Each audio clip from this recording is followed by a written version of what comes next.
అదృష్టమా జ్ఞానమా ఏది గొప్ప? ఒకరోజు అదృష్టదేవత ఇంకా జ్ఞానదేవత తన బలం గొప్పదంటే తన బలం గొప్పది అన్న వాదనకి దిగారు. నీకన్నా నేనే గొప్ప. నీకన్నా నాకున్న శక్తే ఎక్కువ. నేనే నీకన్నా గొప్పదాన్ని. సరే, పరీక్షించి చూద్దాం. అదృష్టదేవత జ్ఞానదేవత తమలో ఎవరు గొప్పో తేల్చుకుందామని నిర్ణయించుకున్నారు. తమ శక్తులని ఒక చిన్న గ్రామంలో ఉండే పేద రైతు మీద ప్రయోగించారు. మొదట అదృష్టదేవత తన శక్తిని ప్రయోగించింది.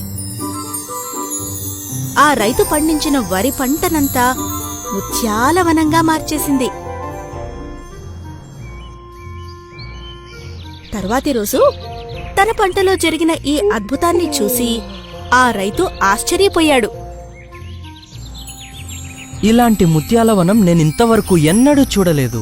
సరిగ్గా అప్పుడే ఆ పంట మీదుగా వెళ్తున్న రాజుగారు రైతు తన పంటలో ముత్యాలు పండించడం చూసి ఆశ్చర్యానికి గురయ్యారు. ఓ రైతు, ఈ ముత్యాల పంటనంతా నా కోటకు తీసుకొనిరా. దీనికి బదులు నీకెంతో ధనాన్నిస్తాను. నా కుమార్తెనిచ్చి నీకు వివాహం కూడా చేస్తాను. రాజావారు, మీ అల్లుడవడం నాకు ఎన్నో జన్మల అదృష్టం. రాజకుమార్తెతో వివాహం జరిగిన తర్వాత ఆనాటి రాత్రి గదిలో ఉన్న రైతు పక్కనకొచ్చి తన భార్య అదే రాజకుమారి కూర్చుంది. తన అజ్ఞానం వల్ల ఆ సమయంలో మనుషుల పక్కన కూర్చుని చటుక్కున వారిని తినేసే దయ్యం కథ ఆ రైతుకి గుర్తొచ్చింది. రాజకుమార్తె అతనికి దయ్యంలా కనిపించింది. అంతే, రాజభవనంలోంచి బయటికి పరుగులు తీశాడా రైతు. ఈ విషయం తెలుసుకున్న రాజుగారు విపరీతమైన కోపంతో ఆ రైతుని వెతికి పట్టుకురమ్మని, అనంతరం అతనికి ఉరిశిక్ష విధించమని తన భటులని ఆజ్ఞాపించారు. నీ వల్ల పాపం ఆ రైతు ఎంత చిక్కుల్లో పడ్డాడో చూడు. ఇప్పుడు నా శక్తిని ప్రయోగిస్తాను. జ్ఞానదేవత రైతులోకి ప్రవేశించింది.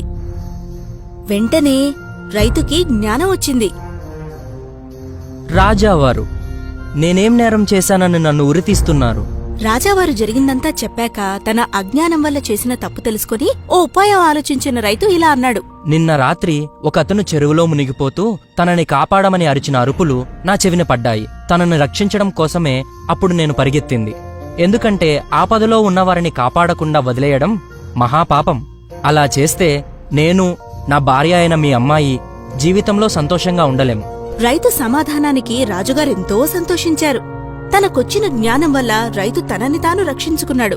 జ్ఞానదేవత తానే గొప్పది అని అదృష్టదేవతకి నిరూపించింది. రైతు రాజుగారి అల్లుడి హోదాలో తన భార్య రాజకుమార్తెతో కలిసి ఆనందంగా ఉన్నాడు. మన